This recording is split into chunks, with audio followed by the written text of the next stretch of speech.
Welcome to the Real Estate Edit Podcast. I'm Tara Kroc, CEO of the Real Estate Edit, a Charleston-based real estate agent and your guide to building a real estate business you're obsessed with.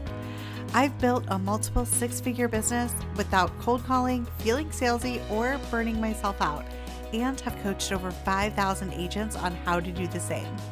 Whether you're just starting out, ready to scale, or somewhere in between, this podcast is your go-to for marketing strategies, lead generation tips, and actionable advice to growing with confidence.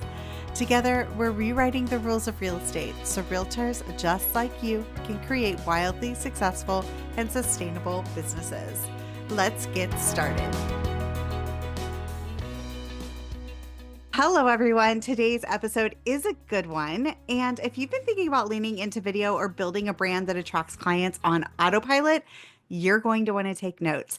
I'm joined today by my new friend, Sarah Newman, CEO, team leader, realtor, and founder of the Elevate team in Charleston. Not only is she one of the top real estate agents in South Carolina, but she's also mastered the art of showing up online and turning YouTube into a powerful engine for growth. Sarah, thank you so much for coming and joining me today. I cannot wait to chat with you about all the things. Same. Thank you so much for having me. I'm really excited to be here. Yes. So I actually found you on Instagram. Well, it's a funny story, actually. I met one of your team members on accident and then found you through Instagram and then found your YouTube and was like, I'm obsessed. I have to talk to her. Can you tell us a little bit about your journey, how you got started in real estate? Yeah, absolutely. So I am only been licensed 3 years. I started July of 22, and here we are, July of 25. So it's been a whirlwind and a beautiful, just unexpected journey, to be honest with you. But I decided to get my license mostly because I was just looking for a change. I was in a career that was good for a while, but then I was like, I'm kind of burnt out on this. I want to do something that helps people, but where I can actually, to be honest, make a bit of a living, because at the time I was doing stuff where I was barely making it, right? It was like paycheck to paycheck and the struggle and trying to do things that I loved, but also was just having a hard time kind of breaking free from that pattern. So I was like, well, real estate's great because you really get to be such a service to people, helping them with the biggest transactions in their lives, which is amazing. And you happen to be able to make a good, financial living from it too. So I was like, well, let me, give it a shot. I was so naive to what the business was really like because I really just, was very green. I didn't know, but I just got my license and dove in and learned just as I went through, like a lot of us do. Get your license and you're like, no, what do I do? And it turns out it's all about marketing, really, and visibility. And that is what I had done in my past career, was digital marketing. So it turns out that I had a good foundation, but I understood that I would, but I didn't realize, I think, the depth to which I could apply that knowledge until I was in the field with my license trying to figure it all out. You said so many different things that I think are so relatable. First of all, none of us really understand what is involved in having a real estate career until you're in it. And even when you're going through classes, you're like learning the things and you're like, oh yeah, like all this stuff, right? And then you get into it and you're like, none of that was relevant at all. What is happening? So that is super relatable. The other thing that I think is really interesting is you and I have talked about this, obviously, because we kind of bonded over our love of marketing. And I think one of the most important things that I've learned, and that most people can kind of take away from even our conversation, is that you really are a marketer first. Like, if you are not leaning into the marketing side of your business, you are going to be in trouble. And I think that's something that really isn't talked about enough, as far as, we really want to focus on our clients and serving them well. But at the end of the day, like, you have to market yourself. And there was a really great quote that I just saw the other day, and it was talking about how it's not the best agent that gets the job, it's the best marketer. And I think that's really true. I was just talking about this too with one of my friends here who's also licensed in Charleston at my brokerage, and she's an amazing agent. Like, she is one of those people that if you have a contract issue or something, like, you want to call her and get her take, because she's so good at it, but she is not visible at all. And she's struggling right now in her business, and she's an amazing agent, but ultimately, at the end of the day, visibility trumps everything. And I think that's why, as a new agent, I was able to break into this existing industry that's very competitive, right? It's because I made myself visible. And people didn't even know, we'll get into YouTube in a bit, but I chose YouTube as my path. And when clients started to reach out from there, they didn't know I was a new agent because I was visible and it looked like I knew what I was talking about, but I was still, pretty green at that point. But they just saw me and I was able to get that authority through the visibility. So yeah, without that, you really don't have a business, I feel. And the thing is, too, that I always like to tell people is that all markets are tough, but I do feel like Charleston is especially tough because we have what, like 8,000 agents here, and it's a small town. We're not talking about, like a big booming city. So we have quite a few agents. So getting that visibility is even more important when you have so many agents that you are really competing against. So I do want to talk a little bit about okay, so you got your license and you're like, all right, I got to do something. Can you kind of what your journey looked like prior to YouTube, or did you jump immediately into YouTube? What did this look like for you? Yeah, I didn't jump right in. It was one of those things I knew I wanted to do, but I was nervous, like everybody is starting probably on YouTube. And again, we can come back to that. So as I was sort of talking myself into that for probably, 9 months after I got licensed, I was like, well, what else can I do? And it was just probably what most people do, more like sphere of influence. My first client ever was a referral from my brother, one of their friends that first time buyers, hadn't lived here that long, didn't know another agent. And so I worked with them and my mentor helped me through that. So they were my first client. The next client came from a referral from a lender that I kind of knew, like friend of a friend kind of a thing. So I just was kind of organically doing, what most people do is just leaning into their sphere and their network. You really were just leaning into that. You didn't.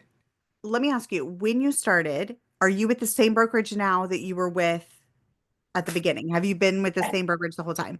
Yeah, I'm with EXP from day one and still today. Okay. And I love this because it's a cloud brokerage. So that's actually a bold move. I think a lot of agents are really intimidated about jumping into a cloud brokerage right out of the gate. Can we talk about what that looks like for you? Yeah, it was a big decision. I definitely researched that to the depth as far as which brokerage I wanted to go with. I looked at local boutique brokerages, really small. I looked at more medium-sized local brokerages. I interviewed with all of them. And ultimately, I decided on EXP because I feel that I'm pretty independent. I like to do my own thing.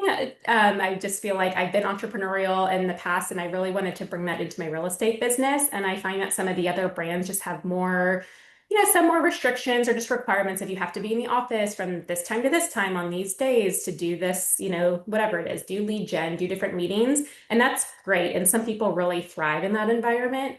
For me, I don't. I don't really like being told where to be when. I like to decide for myself what I need. And I knew that I just had faith in myself that with less structure, I would actually do better. But some people are the opposite and they need more structure. So I think there's not really a right or wrong. It's just kind of knowing yourself and what environment you're going to thrive in. I love that. Yeah, that makes a lot of sense. Okay, so you joined your brokerage, you came in, you're like, all right, got to lean in on my sphere. And then where was the switch where you're like, I got to do something. I got to be brave. I got to be bold. Tell me about that. Yeah, it was really make or break time because I had quit my job. I also tend to be a pretty big risk taker with certain things like this, where I'm like, I'm just going to go for it and go all in. And I do feel like for me, maybe again, it's not everybody's path, but for me, I feel like I'm an all in kind of person. When I decide I want to do something, I really like to jump in with both feet and commit to it. So I didn't feel like I could successfully keep a full-time job and try to do real estate on the side. I knew I really needed to just jump into real estate and really immerse myself so that I could learn it well and also feel like I think I needed a little bit of pressure almost to make me do things that were uncomfortable, so that I wasn't just coasting along, because it was really make or break. Like, I need to monetize this or else I really had no backup plan. I didn't have savings. Like, it was a very, honestly, just kind of like dangerous decision in a way, but I felt like that's what I needed to make myself get uncomfortable. And that's where YouTube came in. Was just like anybody else, right? I have my own ways that I think about myself, like, oh, well, I might not like how I look or how I sound, or what about this, what about that, right? When you're going to put yourself out there on a new platform. And so I was I was scared to dive in for, various reasons because I am an introvert. So in that sense too, I'm like, I don't like being the center of attention. I don't want, all this attention on me. But I knew in order for me to be successful in the business that I had to just get over that. And the best way to do it was to just force myself into a situation where I had no other choice. So I decided to just, again, go all in on YouTube for various reasons. One of them is that I felt like, I mean, there's so much about it. I could give you probably like 10 reasons why I think YouTube is the best lead gen. But for me, because of my digital marketing background, I'm like, okay, I know video is where it's at. Like video is the now and the future. And so what better platform than YouTube? Because YouTube has, I think it's something like 100 and I think I read that earlier, 122 million daily users. So if you're talking about a platform that has so many people on it, first of all, and then you can, with any, it doesn't have to be just be YouTube, but you can with any social media, right? There is a quote unquote passive element to it. It's not passive because you put so much work into it, right? But when you have content that's evergreen, it continues to generate leads to come. And I had come from a background of doing like blogging and podcasting and email marketing. So I understood if I put the work in, it's going to come back, tenfold over time. And I felt like the best way that I could just meet people, especially moving here, because Charleston is a very inbound market. We have, I want to say it's like 12,000 people a year moving here, something like that. So if I want to connect with people in other states, how am I going to do that? Well, I have to do that on a platform. And the thing I love about YouTube is it's so SEO and search friendly. So that was one thing I had learned too in my past was that I had done a lot with Google and, SEO and that kind of stuff. And because Google owns YouTube, it's like, well, if someone's searching moving to Charleston, South Carolina, what's going to pop up? It's going to populate YouTube videos. And at that time, this just changed recently, but at that time, Instagram was not populated on Google. Now it is, but then it wasn't. So I was like, well, I have better odds of people finding me if I'm searchable through Google. So let me just go that direction. And I think YouTube as a platform overall is very search friendly. I personally struggle on Instagram a little bit because I try to search for something I can't quite find what I'm looking for sometimes. And I get, as a user, a little bit irritated. But I'm a YouTube junkie. Like I love YouTube. So I figured, well, why not go on a platform that I personally already use and love and enjoy? Okay, so you said so much good stuff there. I want to backtrack a little bit and talk about you mentioned that obviously there's a little bit of work involved. So while there is a passive element to it, there is work involved. And you mentioned that it's evergreen. Can you explain what that means for people that may not know? Yes, it just means that your content can live on for years to come and still be relevant. So instead of having to post again and again and again, I can post one video. For example, my best performing video on my channel, I posted, I want to say 6 or 8 weeks maybe in my YouTube journey. And now 3 years later, I'm still reaping the benefit of it without having touched it or done anything with that video. It continues to bring me clients. And I talk a lot about how I created content in 2019. It was the last time that I actually created lead gen content for Charleston. And that content still brings me leads.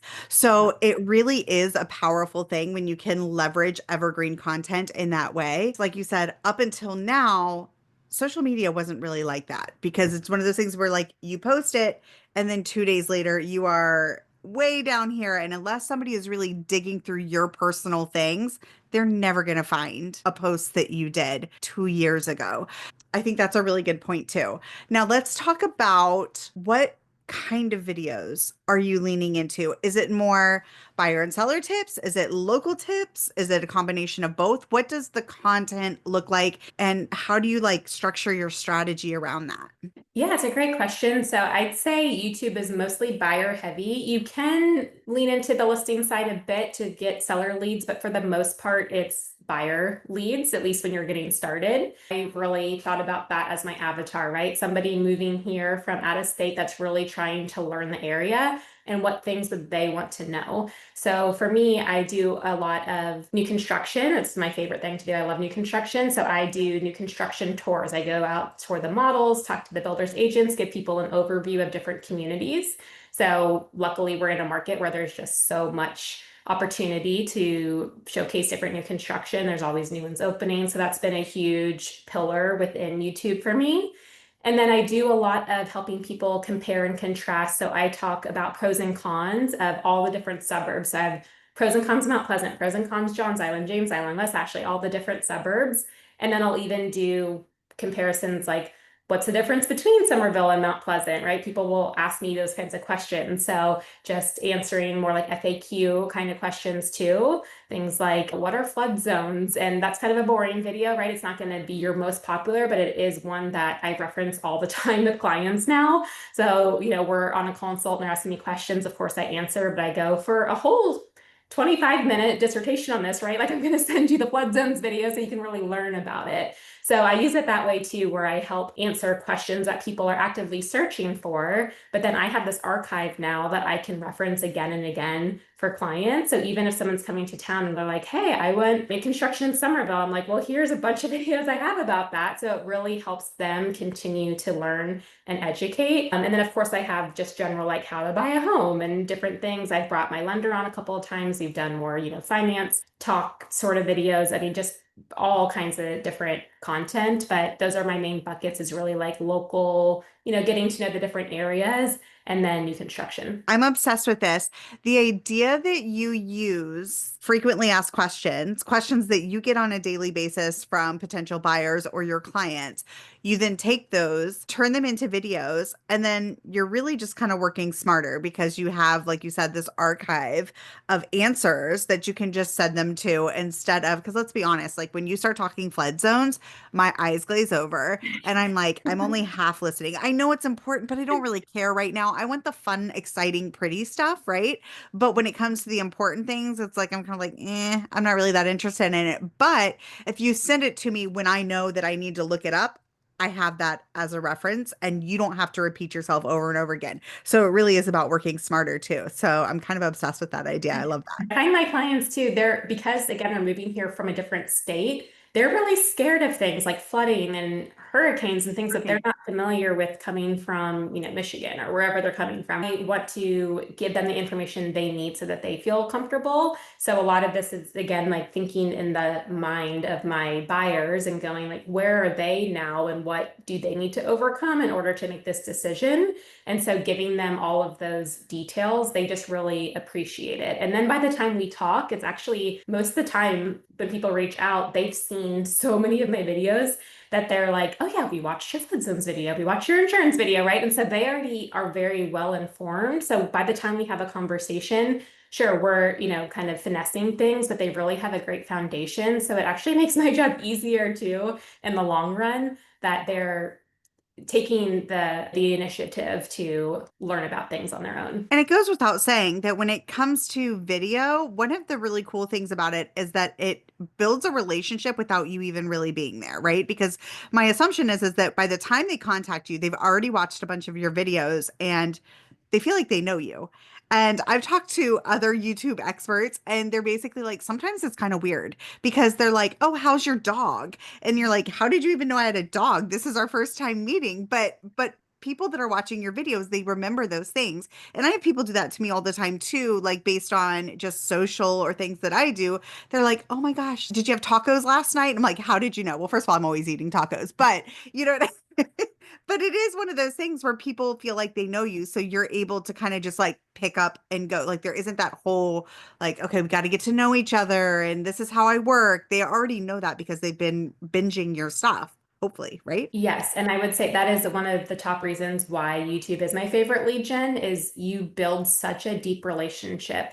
Again, occasionally, yeah, you have somebody that's like, oh, I just found you today. And, they're like very early on, right? But I'd say the vast majority of people, by the time they reach out for a consultation, they have already binged so much of the content and they have spent hours and hours and hours with me. And now a lot of people watch it on their TV, not just on their phone or their computer, right? If you look at the analytics of it, you can see that it's skewing more and more towards TV. So they're like sitting there with a glass of wine on their couch, like a retiree couple in Ohio watching me on their TV for hours, right? So they really feel like they know me and they kind of feel like I'm a celebrity, which is so funny to me and like so weird, but it is, they start to be like, oh my gosh, it's really you and you look and sound and you're just like you are in your videos, So they reach out and they have that relationship. And I'd say 99% of them aren't talking to any other agents. There's no competition of me interviewing for the job. They're just like, we love you. We can't wait to work with you. How do we get started? And what could be better than that as an agent? I'm sitting here at my desk and I get a phone, a text, an email, whatever method they reach out by.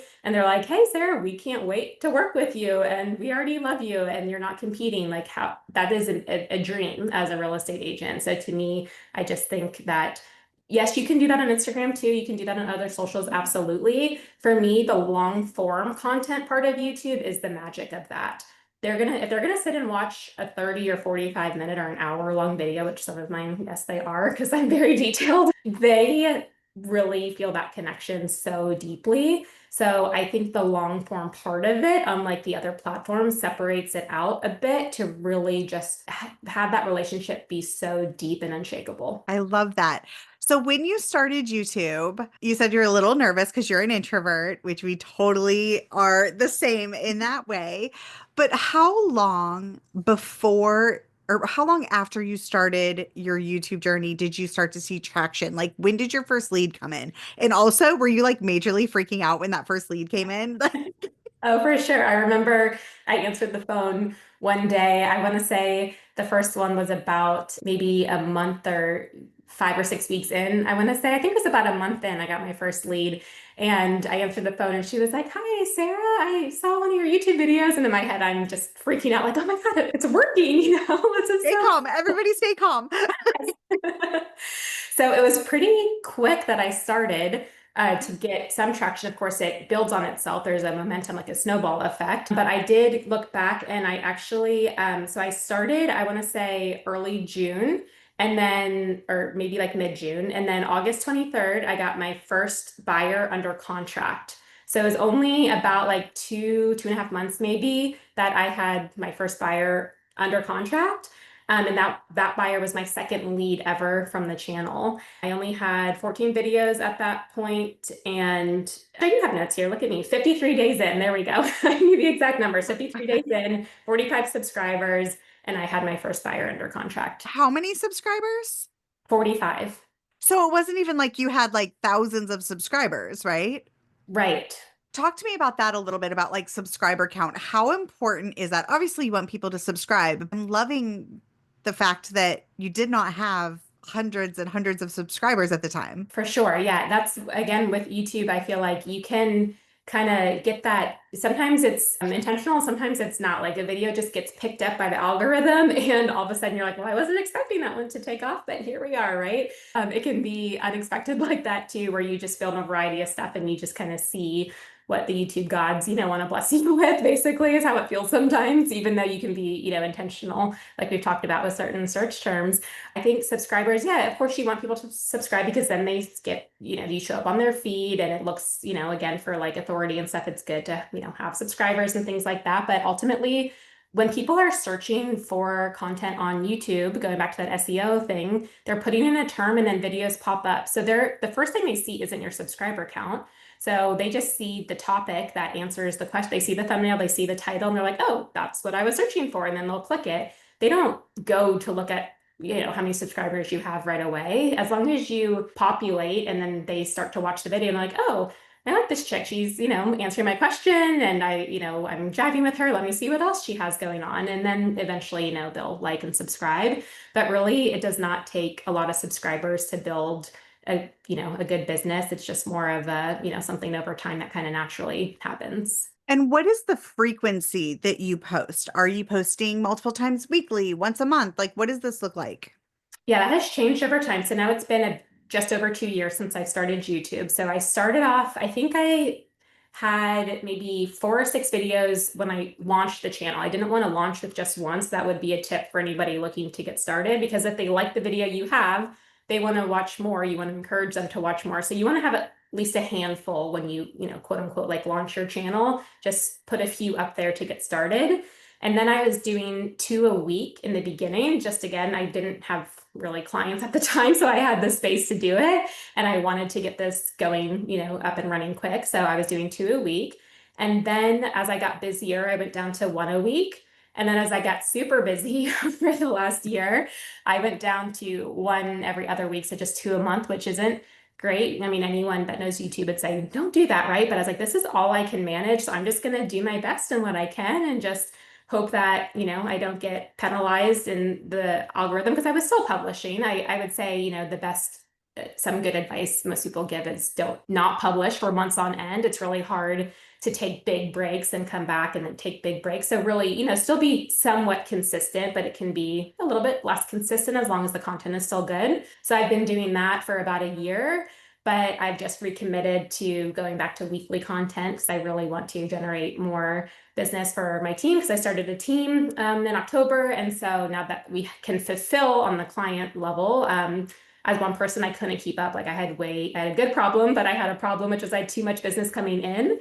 So I started a team and now I feel like, okay, we have people in place. So I can go back to weekly, hopefully get more leads coming in, but I can actually deliver on the service on the back end. When you say you have so much business coming in from, I assume the majority from YouTube, right? So you had your business coming in. At what point were you like, I need help? Like, I need to bring somebody on. What did that look like for you when you started to realize you were kind of underwater? I'd say probably about a year in or a little less, probably this spring. So maybe, 9, 10 months into it, I was just starting to get a lot more outreach. And at that point, it's like, any real estate agent, one of the biggest challenges is just time management and all the things we have to do, right? Because it's like you have client consultations, you have showings, you have contract negotiations and all the things you have to do to get somebody to the closing table, but then you have to do lead gen and you have to run your business and the financials and there's just so much, right? So when you get busy and there's multiple new consultations coming in every week and then they're all coming to town around the same time and then you have people under contract that you're managing, but you still need time for lead gen, like it was just so much. So I feel, yeah, it was around that time that I started to need help. And that was a big learning curve for me because I just wasn't expecting so quickly to. I thought I was just going to be sole agent for my career, right? I never even dreamed about starting a team. It wasn't anything I had thought about when I got into this business. And then here I am, like not even 2 years in, I'm like, I need a team, right? So I wasn't sure how to go about that because there's so many ways you can do it, right? You can do it the way I was going to do it originally was more like get a showing assistant. So that way that saves a lot of time, right? To have somebody that's out, meeting the buyers. You can have a listing assistant. Of course, I had a transaction coordinator already. That was my first hire from day one. I think most agents have a transaction coordinator, but if not, it's the best money that you can spend. And I definitely and then You would be so surprised actually at the amount of agents that do not have a transaction coordinator and don't use one. And it does surprise me. And that is a great tip. I just wanted to sorry to interrupt. I just really wanted to say that because transaction coordinators save you so much admin time. I don't think people realize until they actually get one. And for the cost, it's a no-brainer. It absolutely is a no-brainer. So make yeah. that your first hire. If you feel like you are overwhelmed with things, get the paperwork off your desk and pass that on to somebody else whose only job is to keep all of that straight for you. And a great transaction coordinator is going to save you hours every week. So Oh, for sure. anyway, They're so affordable. And the beauty is you don't pay them until the deal closes. So it's not risky. It's not like you're paying somebody up front. It's only when you're successful that they get paid to. So it's a really low risk way to bring in, support. So yeah, I think it's amazing. And then plus when you're out, again, like if you're a busy agent, you're out away from your desk the majority of the day. Meanwhile, you have repairs getting negotiated and due diligence deadlines and lender deadlines, all these things, right? And you're not there to go type up addendums and things. So you just really need somebody that can be there for all of the urgent deadlines that we need to hit to make sure that you're taking care of your clients. yes, I love that. So you brought on your first team member then after your transaction coordinator, you brought on your first team member, but you have how many team members now? There's well, five of it. Well, there's technically six, but one of them is a husband-wife duo, so they do everything together. So it's six people, but really five agents. I love that. That's amazing. And as a team leader, what does that look like for you? And do you love it? Or is it something, because you said you weren't really seeking that out. It just kind of happened because of the amount of leads you had coming in.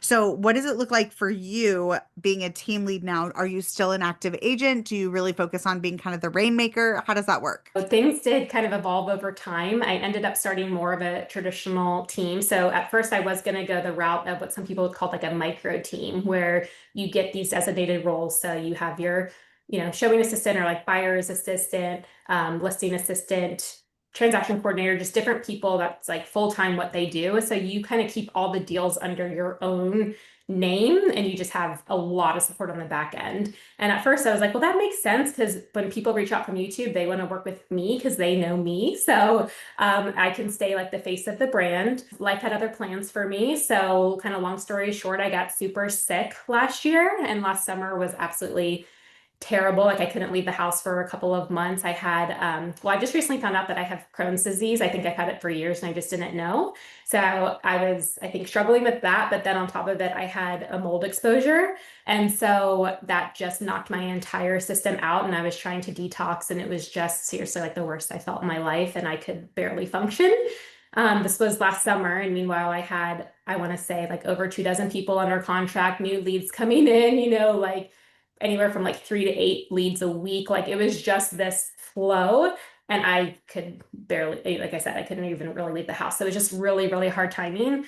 So that experience taught me that maybe I don't want to be the sole face of this business because if I get sick or something happens, it's all dependent on me. And that made me nervous for the sustainability of my business. So ultimately, I decided to switch gears and start more of a traditional team where I'm more the rainmaker and I hand off leads to the rest of the team and they really, service that client from start to finish after the initial handoff. That way it's not also dependent on me, but we support each other. And I've actually found that I love that because I really love the marketing side of things and I love being a CEO and just coming up with all these new lead gen strategies. And I have one of the girls on my team, she's actually the COO, so she does a lot of the operations. So she does a lot of the back end stuff with our CRM, automations. She's great at the contracts and training the agents. So we have different strengths.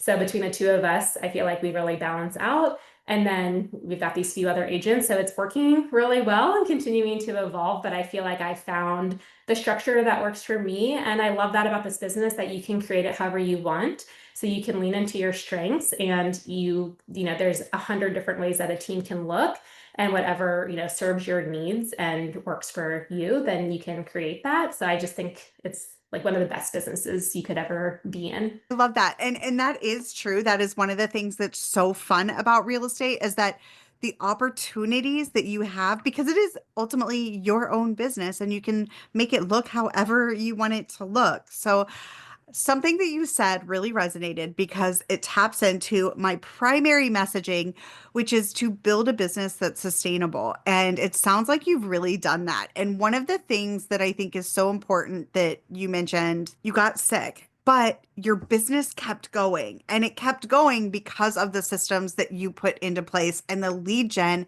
that you had. A lot of times, agents are in a position where if they're sick, if they go on vacation, if somebody they know is sick, if they want to do something outside of real estate, their business stops, it halts. So by creating the business structure that you created, you were still able to have clients, bring in leads, and have a business while taking care of personal things that you needed to take care of. And I think that is such an important message. That, like I said, that experience really scared me. And I was like, okay, I need to reevaluate how I'm Yeah. running this business, right? I didn't want it to be precarious where like one little thing, could turn everything and then suddenly you dry up. I still don't have, a backup plan of other, other income that is coming in that can support me, in the amount I need it to every month, little things here and there. And so that you teach, helping agents create more passive income, which is amazing. But at that time, I really didn't have any of that stuff in place. I was like, okay, I gotta rethink this and do what is gonna take care of me in the long term. And that's just it. Like until you're in a position where you're like, oh my gosh, you even if you love, like I love my business. Like I love working. I am somebody that just I enjoy the hustle, but at the end of the day, I think we all have a moment where something rocks us and we're like, wait a minute, it's not sustainable to go at this rate, because life happens, right? And so you have to kind of adjust your priorities and figure out ways to create a business that's still going to run without you if you need it to. So I love that you were able to do that. Going back to YouTube really quick. Mhm. If somebody wanted to get started, let's talk about equipment because that's always an excuse that I hear. And I have it written down to make sure to tap into that because people get really, really overwhelmed with all the things. So, can you kind of tell us maybe what it looks like at the beginning versus what it looks like now and all of that fun stuff? My advice is to keep it super simple. So, what I did in the beginning is exactly what I do today, though I am probably about to make some changes because I am hiring a new team to help me up level. But at this point, I've got 2 years under my belt and I know what I need to do. I've really got a sense of the platform and everything. So I think I can up level now. But up until this point, super simple. So I was just going to show you, but it's not in arm's reach. I have a gimbal. So if you're familiar with that, it's almost like a selfie stick, but it's a stabilizer. So you just put your phone right into the holder. And then if you want to, whether you're filming in selfie mode or you're filming, like B-roll or walking through a model home, it keeps it really, really stable, which is important because no one wants to watch like a shaky video. So I find that the gimbal, it's really easy to use. It comes with an app. So you just film everything within that app and it just keeps it really easy. And even when I do like office head, like talking head kind of videos, I just use it. I just prop it up on my desk and I put it facing me and I just film it that way. So that's an easy way to do it. I just use my iPhone, so no fancy cameras or anything like that. Like literally my iPhone, the gimbal, and then I have a mic. So it's a lapel mic that just attaches to your shirt. You plug in the receiver into, the little thing on the end of your phone where you would charge it. And that way you have good audio because that's important too. People can't really stick out video if your audio is really bad, if it's fuzzy or like tinny or, anything weird. So you just want to make sure you have a mic. But I think that was like $25 on Amazon, right? To get the lapel mic. Most people have it for, Instagram and stuff already. And I think the gimbal was maybe $100. I mean, it's really not a big investment as far as equipment goes. I love that. And you are using the same thing now that you started with. So you just started with those few pieces of equipment. Like you don't stress yourself about lighting and all of that stuff. Like, do you have lighting things or no? I always film the way that I have my desk set up now and in my old house too is it's in front of a window because I like to have the natural light. So if you don't have that, then yeah, you might want some kind of ring camera or something. Or when it's been like really dark days or if I'm filming too close to sunset, I'm like, shoot, I got to get this video done, right? I might add like a little bit of a ring camera light. But for the most part, I really just try to use natural lighting. That's amazing. So really, there's like almost zero excuse not to jump into this. So, okay, you have your different topics. Do you script them out or do you just like free flow? Like, how does that work for you? It depends on the video. So I mostly, if I'm again doing like a talking head video, I'll have an outline. So I like to do a lot of research and be prepared. So I'll have more like bullet points. I don't read, like I don't have a teleprompter. I don't read things verbatim because I want it to feel organic and natural and not like I'm some, like newscaster reading off of a script.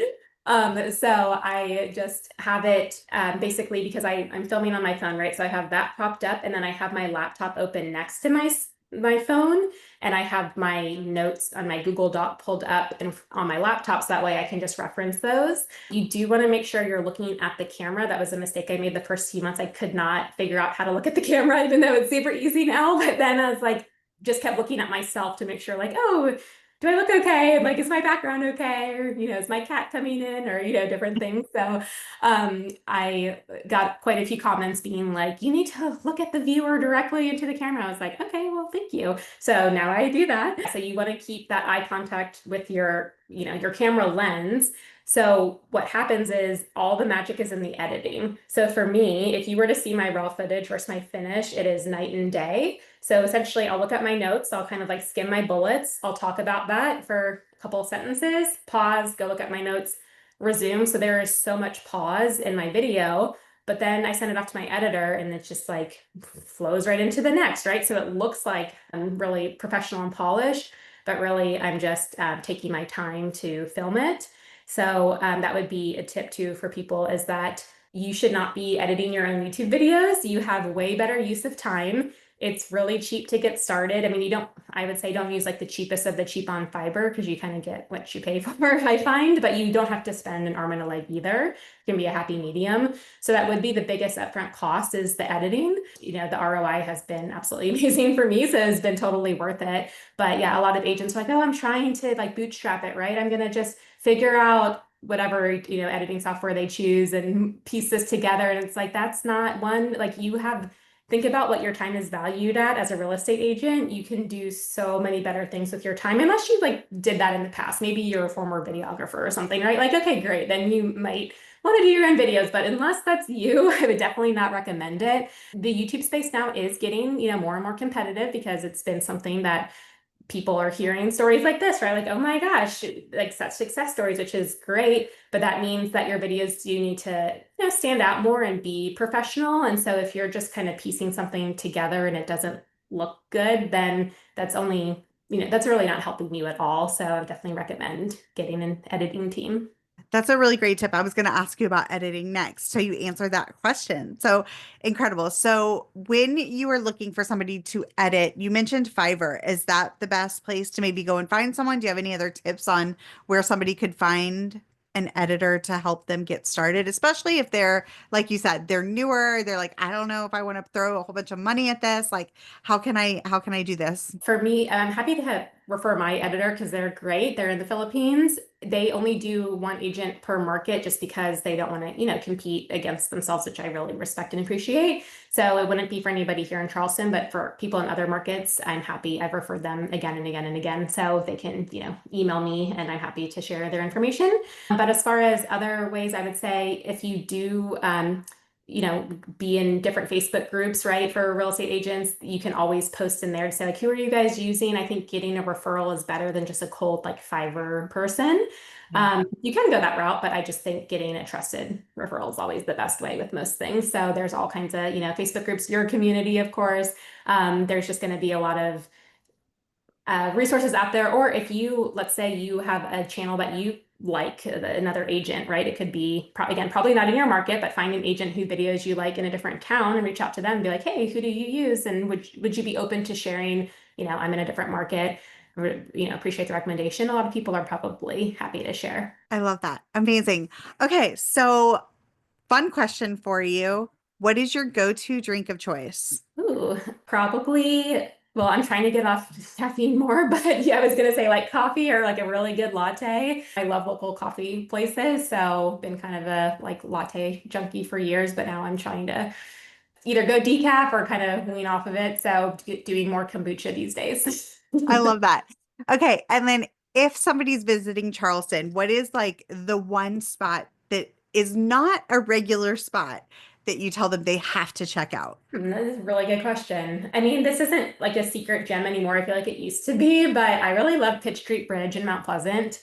It Yeah. just had a makeover. So again, I feel like it's not a secret, but a few years ago, it still felt like it was a secret. It just feels like this tiny little cozy place that you kind of don't know, like you have to know it's there. You don't just stumble upon it, right?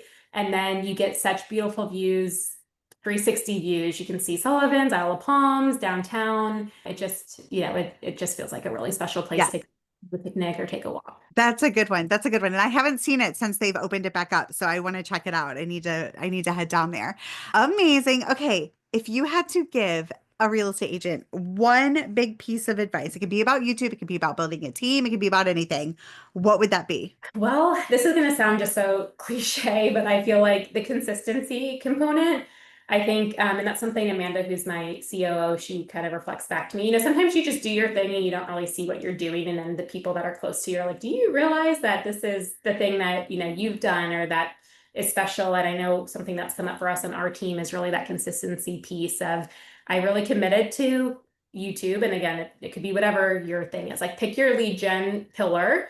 You can just start with one, commit to it, go all in, and really have your calendar planned out when you're gonna create the content, when you're gonna publish the content, and don't stop. So just do, whether it's once a week, whatever you decide it's going to be, just stick with it because consistency is what, consistency plus visibility, right? But the consistency will make you visible if you're doing it correctly, right? So I think as boring as that is, I honestly feel like any agent who is doing a lead gen, whatever it is, it could be 20 different things, right? But if they're doing it consistently, then it's just a matter of time before they start to see those results come in. I think that's the perfect tip because at the end of the day, I think as agents, one of our biggest problems is we get squirrel syndrome and we have the shiny object syndrome where somebody's saying, oh, this works for me. So we immediately halt what we're doing and we run over to the next thing instead of staying steadfast in our original plan. And if we just stick to what we're doing,